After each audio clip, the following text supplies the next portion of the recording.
नमस्कार, स्वागत करता हूं आप सभी शिक्षकगण का संस्कृत प्रभा यूट्यूब चैनल पर। उत्तर प्रदेश माध्यमिक शिक्षा सेवा चयन बोर्ड के तहत संस्कृत विषय का साक्षात्कार प्रारंभ हो चुका है। जैसा कि आप सब जानते हैं 21 तारीख से प्रारंभ हो चुका है।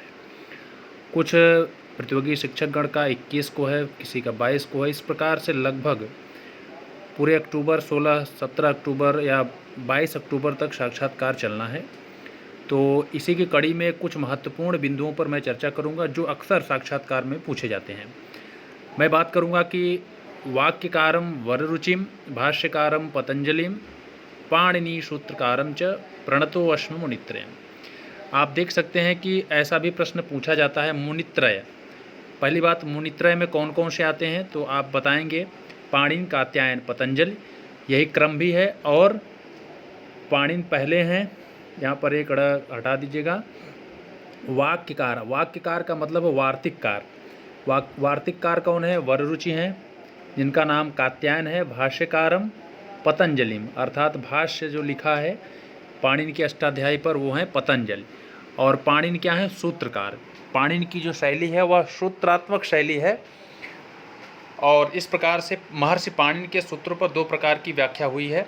आपसे पूछा जा सकता है कि महर्षि पाणिनि के व्याकरण पर अर्थात सूत्रों पर कितने प्रकार की व्याख्याएं हुई हैं? दो प्रकार से। एक सूत्रानुसारी, मतलब जैसा जैसा सूत्र है उसी प्रकार से सूत्रों को लेकर के उसकी व्याख्या की गई है। दूसरी प्रक्रिया, जैसे हम प्रक्रिया अनुसारी प्रक्रिया दिखाते हैं।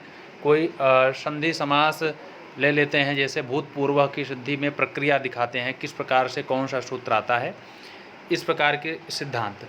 ठीक है, तो प्रक्रिया अनुसारी में सिद्धांत कौमुदी इत्यादि जो ग्रंथ हैं वो आते हैं। और सूत्रानुसारी में काशिका वृत्ति आती है। जयादित्य और वामन की जो काशिका वृत्ति है वह आती है।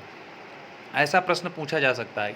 इन्हीं दो धाराओं के आधार पर पाणिनि व्याकरण को दो भागों में विभक्त किया गया। तो पूछा जा सकता है पाणिनि व्याकरण को कितने भागों में विभक्त किया गया है? तो दो, एक नव्य व्याकरण में और दूसरा प्राचीन व्याकरण। तो नव्य व्याकरण में कौन सा जो सिद्धांत है वह आता है? प्रक्रिया अनुसारी, जिसमें भट्टोजी दीक्षित का वैयाकरण सिद्धांत कौमुदी, जिसको हम लोग सिद्धांत कौमुदी कहते हैं, और वरदराजचार्य की लघु सिद्धांत कौमुदी। वरदराजचार्य जो है, जिन्होंने 1276 सूत्रों को लेकर के, पाणिनि के 1276 सूत्रों को लेकर के एक ग्रंथ लिखा है जिसका नाम रखा गया लघु सिद्धांत कौमुदी। लघु सिद्धांत कौमुदी, जी हाँ। अब लघु सिद्धांत कौमुदी के बारे में भी आप थोड़ा बहुत जान लीजिएगा।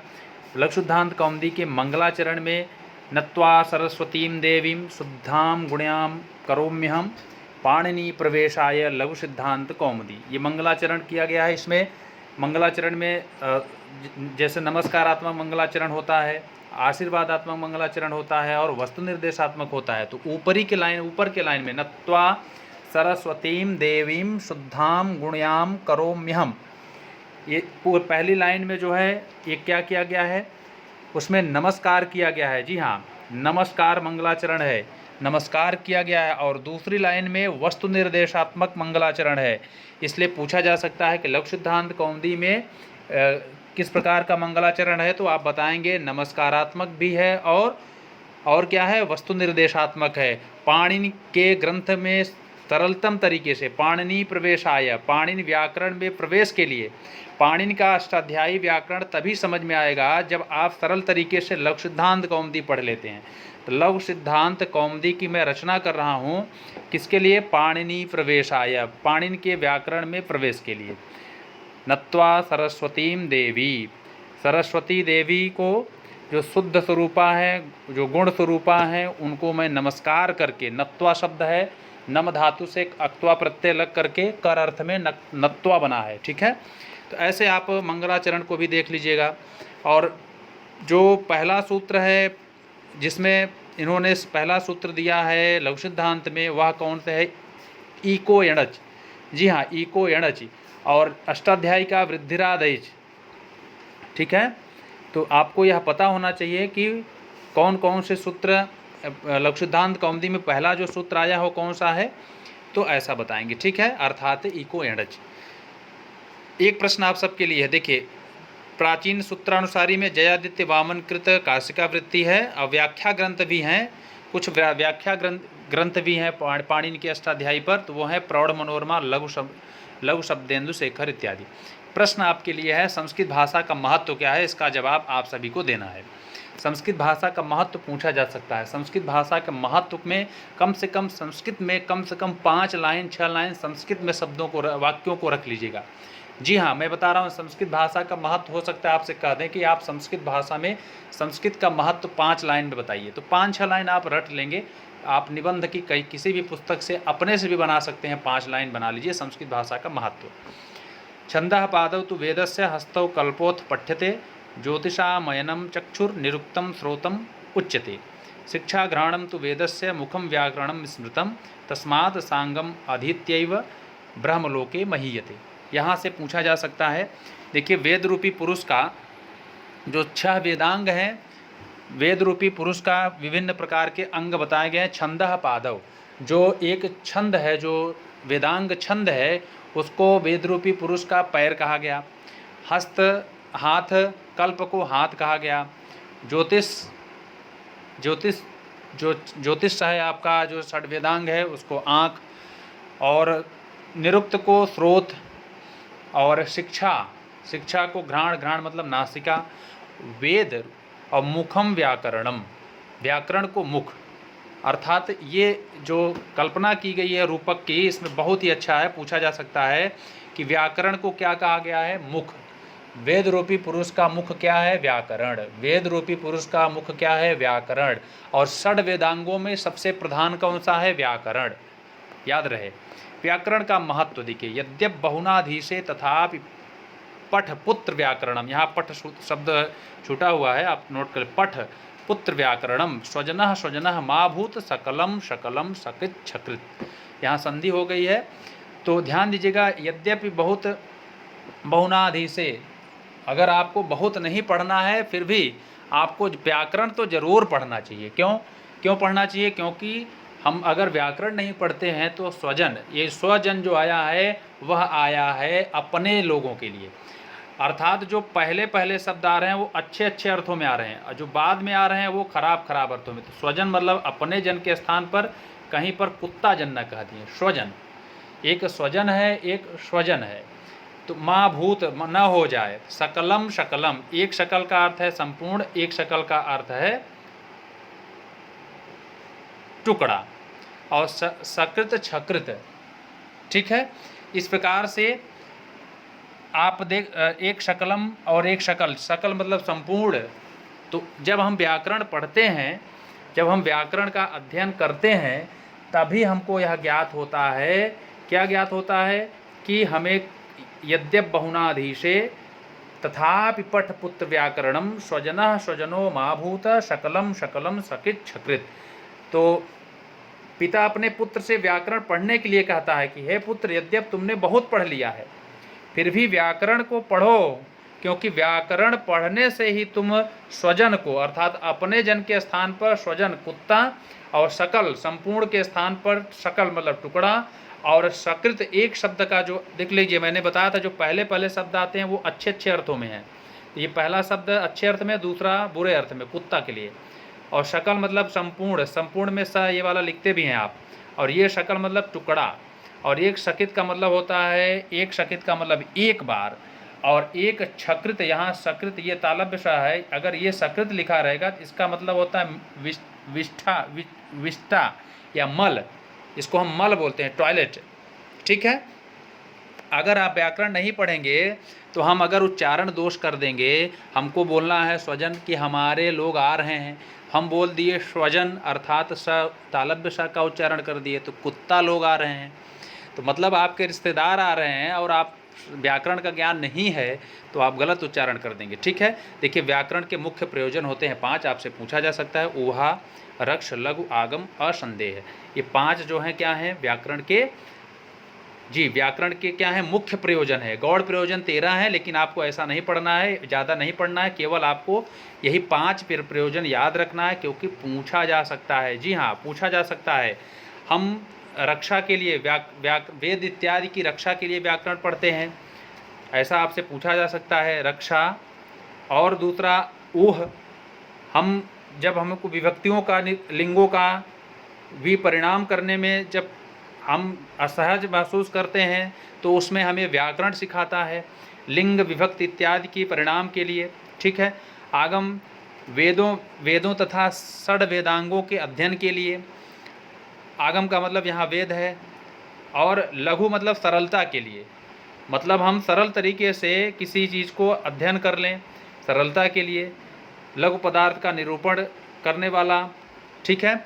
और असंदेह, जहाँ पर असंदेह की स्थिति होती है वहाँ पर व्याकरण हमें बताता है। जैसे हम कभी कभी जो है किसी वाक्य को बोलते हैं तो स्वर से अर्थ बदल जाता है। जी हाँ, वैदिक स्वर होते हैं, जिसमें आप पढ़े हैं उदात्त अनुदात्त स्वरित। उदात्त अनुदात्त स्वरित का ज्ञान नहीं होने पर हम अर्थ का अनर्थ कर देते हैं, ठीक है। तो इसलिए असंदेह जहाँ पर होगा वहाँ पर हमें उस असंदेह की स्थिति में जो हमारे भ्रम, जो हमारे अंदर भ्रम है, उसका निवारण के लिए हमें व्याकरण पढ़ना चाहिए। व्याकरण हमको बताता है कि यहाँ पर इसका अर्थ ये हो रहा है। जहाँ पर हमको असंदेह उत्पन्न होता है वहाँ पर व्याकरण हमको बताता है। 5 जो है लक्षण हैं सूत्र का, 5 जो है मुख्य प्रयोजन है व्याकरण के। अब सूत्र का लक्षण क्या है पूछा गया है कई बार, क्योंकि पाणिनि की जो अष्टाध्यायी है वह सूत्रात्मक शैली में है। तो सूत्र क्या होता है, सूत्र का लक्षण आपको बताना है। अल्पाक्षरम, म में से अ निकलेगा, असंदिग्धम, शारवत, फिर विश्वतः। आप जोड़ लीजिएगा कितने हो रहे हैं, 6 लक्षण हो रहे हैं। अल्पाक्षर 1, असंदिग्धम 2, शारवत 3, विश्वतोमुखम 4, अस्तोभम ये 5 और अनवद्यम ये 6। तो सूत्र के कितने लक्षण है भैया, 6 है। ऐसा प्रश्न पूछा जा सकता है। अल्पाक्षर, पहला तो सूत्र का लक्षण है कि जो अल्प अक्षरों में, मतलब थोड़े ही अक्षरों में कह दिया जाए। सूत्र बहुत बड़े नहीं होते हैं, आप भी देखे होंगे सूत्र छोटा होता है। मतलब आप जैसे सूत्र को धागा आप कहते हैं, धागे से किसी को बांध दिया जाए, तो सूत्र जो होते हैं अल्पाक्षर अधिक अर्थ बताने की क्षमता रखते हैं। अल्प अक्षरों से ही, मतलब थोड़े ही अक्षर में रहेंगे लेकिन अधिक अर्थ बताते हैं। असंदिग्धम, संदेह रहित विषय की प्रस्तुति करते हैं। और शारवत, शारतम प्रक्रिया सारणी। और अस्तोभम, यहाँ अस्तोभम क्या मतलब क्या है, आवश्यक सभी जगहों पर प्रवृत्त होना, अर्थात दोषों का अभाव, दोषों का अभाव होना। अस्तोभम मतलब होता है दोष रहित, कहीं भी सूत्र जब लगेंगे वहाँ दोष रहित होगा, दोषों का अभाव होना। और अनवद्यम, अनवद्यम का मतलब है अनिंदनीय। तो आप नोट कर लेंगे सूत्र के कितने लक्षण हैं। आपसे पूछा अल्पाक्षरम, अल्प अक्षरों में ही ज़्यादा कहना, असंदिग्ध, संदिग्ध रहित, सारवत अर्थात आवश्यक सभी जगहों पर प्रवृत्त होने की क्षमता। हम देखिए सूत्र कहीं अन्य जगह का पढ़ा रहता है, कभी अष्टाध्याय के दूसरे अध्याय में रहता है, अगर उसकी ज़रूरत पड़ती है तीसरे अध्याय में भी तो हम तीसरे में भी उसका अध्याहार कर लेते हैं, अनुवृत्ति कर लेते हैं। तो ये सूत्र का लक्षण है, ठीक है। और फिर अस्तोभम अर्थात दोष का अभाव होना, और अनवद्यम च अर्थात अनिंदनीय। ये 6 लक्षण होते हैं सूत्र। सूत्रम सूत्र विदो विदु, विद्वानों के द्वारा कहा गया है सूत्र का लक्षण। कितने, 6। अब सूत्र कितने प्रकार के होते हैं, संज्ञा च, परिभाषा च, विधिर्नियम एव च, अतिदेशो अधिकारश्च, षड्विधम सूत्र लक्षणम। यहाँ पर आप एक अ हटा देंगे, ये अवग्रह हो गया है, पूर्व रूप स्वर संधि हो गई है। अतिदेशो अधिकारश्च, षड्विधम सूत्र लक्षणम। देख लीजिए सूत्र के 6 लक्षण है। संज्ञा, जो सूत्र संज्ञाओं का विधान करते हैं। संज्ञा मतलब नाम, जैसे हम हलंत्यम इत्यादि सूत्र, तुल्यास प्रयत्नम, समण संज्ञा करने का सूत्र पढ़े हैं, ऐसे ही गुण संज्ञा करने का सूत्र पढ़े हैं। तो जो सूत्र जो है नाम करते हैं कि कुछ नाम दे दें, किसी विशेष तथ्य को नामकरण कर दें, वे संज्ञा सूत्र कहलाते हैं, ऐसा आप बता देंगे। दूसरा परिभाषा, अनियम होने पर नियम करने की स्थिति, यथा जैसे स्थाने अंतरतमः। हम जब इको एणच में इक के स्थान पर यण करते हैं तो इक के स्थान पर यण कई हैं, य व र ल। ऐसी स्थिति में हमें यह करना है कि वह करना है कि ल करना है। जब ऐसी स्थिति में हम जब दिग्भ्रमित होते हैं तो परिभाषा सूत्र आकर के उपस्थित होता है। स्थाने अंतरतमः, आप शुद्धि पढ़े होंगे एक शुद्धि उपास्या में, तो वहाँ स्थाने अंतरतमः आएगा।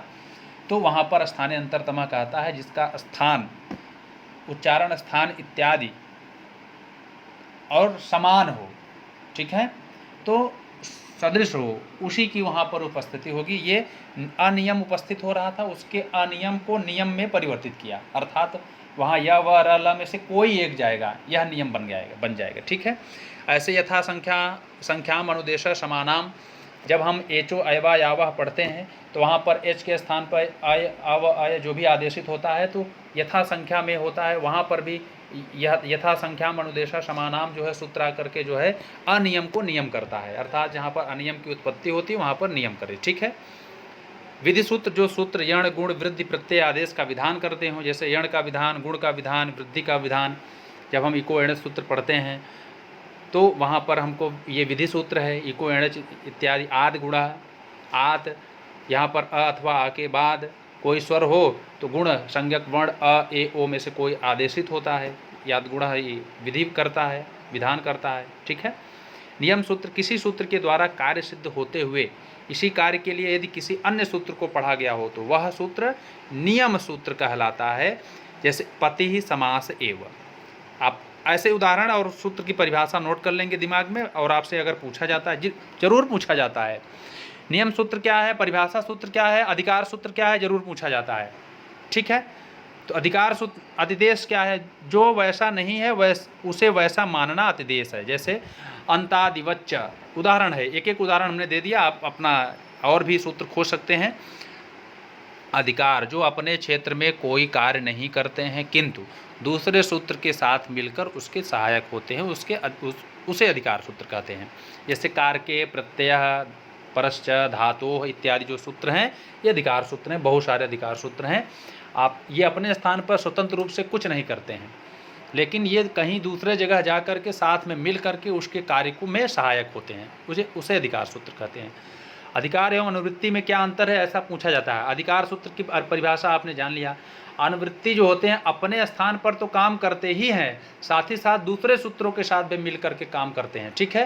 लेकिन अधिकार अनुवृत्ति में, जो अनुवृत्ति किसी सूत्र से किसी विशेष शब्दों को हम किसी विशेष पदों को लेकर के जो है दूसरे सूत्र में लगा करके उसकी व्याख्या करते हैं। जैसे अनचिचा सूत्र में यरह, यर अनुनासिक वा से यरह की अनुवृत्ति वहाँ से करते हैं, वा की अनुवृत्ति करते हैं।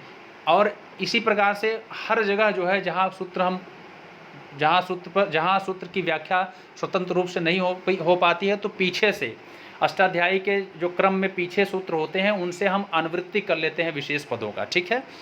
वार्तिक का लक्षण पूछा गया था मित्रों। उक्त अनुक्त दुरुक्तानां चिंता यत्र प्रवर्तते तम ग्रंथम वार्तिकम प्राहुः वार्तिज्ञा विचक्षणाः। उक्त अनुक्त, उक्त मतलब जो कहा गया हो। देखिए पाणिनि के अष्टाध्यायी पे वार्तिककार अर्थात वाक्यकार जो वार्तिक हैं, कात्यायन हैं, वार्तिककार कात्यायन जी हैं, वे आए। उक्त मतलब जो पाणिनि ने जो कहा था उस पर विचार किया। अनुक्त कुछ चीज़ें छोड़ दिए थे, मतलब पाणिनि से छूट गया था। भाई इतना काम था, लिखते लिखते सोचते सोचते कुछ न कुछ चीज़ें छूट ही जाती हैं। जैसे हम ही पढ़ाते वक्त बहुत सारी चीज़ों को छूट जाता है, बाद में याद आता है कि इसको भी बताना है। और कभी कभी कोई कुछ ऐसी चीज़ें निकल जाती हैं तो आप लोगों से मैं क्षमा प्रार्थी हूँ, क्योंकि पढ़ाते समय माइंड जो है ना हर जगह स्थिर रहता नहीं है, इसलिए कभी कभी मान लीजिए कोई गलतियाँ होती हैं तो उसके लिए मैं क्षमा प्रार्थी हूँ। आप लोग कमेंट बॉक्स में कमेंट कर दिया करिए कि हाँ यहाँ पर आपने ऐसा कर दिया। ठीक है। तो उक्त मतलब जो कहा गया हो। अनुक्त मतलब उक्त का उल्टा है अनुक्त, नए तत्पुरुष समास बना है, न उक्त इति अनुक्त है, जो न कहा गया हो, पाणिनि के द्वारा जो छूट गया था, नहीं कहा गया। दुह उक्त, दुह मतलब होता है जो दोष रहित कहा गया हो, उस पर जिस चिंता यत्र प्रवर्तित, उस पर जो विचार किया हो। तम ग्रंथम, उस ग्रंथ को, वार्तिकम प्राहु, उस ग्रंथ को वार्तिक कहा गया, कहते हैं। कौन?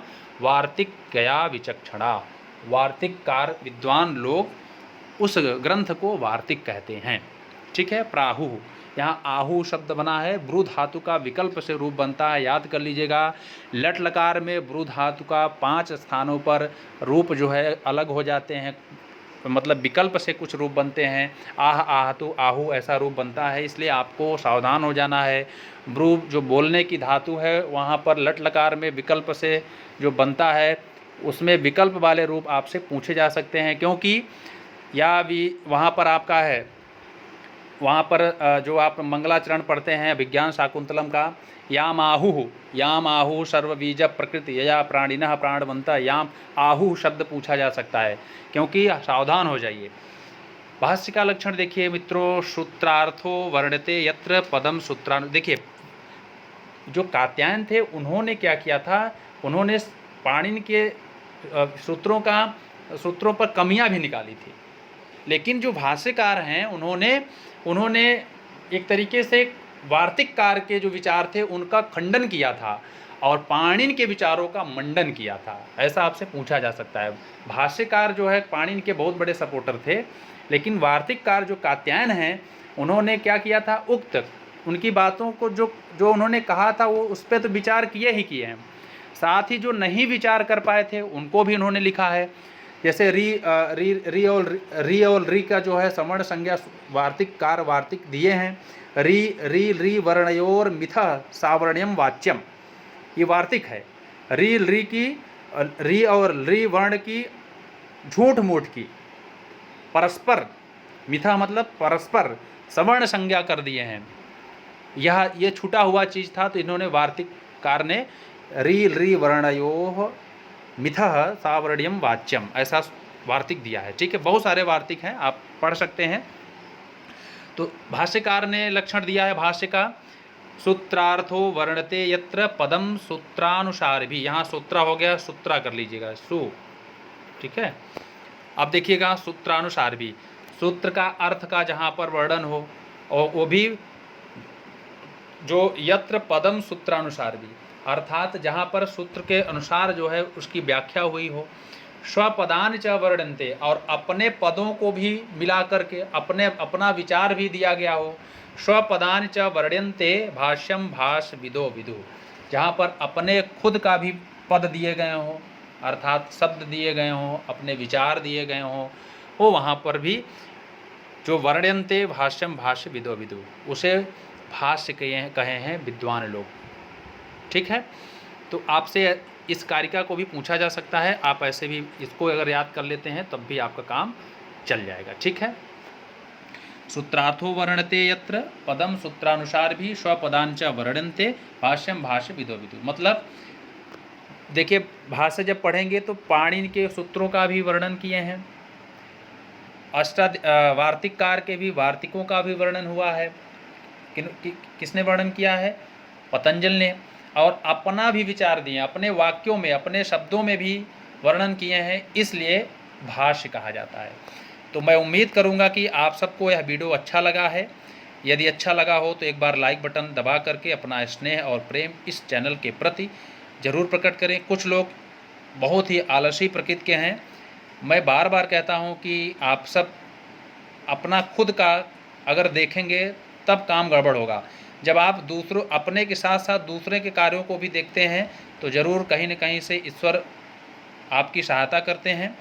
तो एक बार मैं चाहूँगा कि आप सब ज़्यादा से ज़्यादा लोगों तक इस वीडियो को शेयर कर दें, और आप सभी ने ऐसा काम किया है, इसके लिए आप सबको बहुत बहुत धन्यवाद। आप सभी ने इस वीडियो को देखा, लाइक किया, शेयर किया, इसके लिए बहुत बहुत धन्यवाद।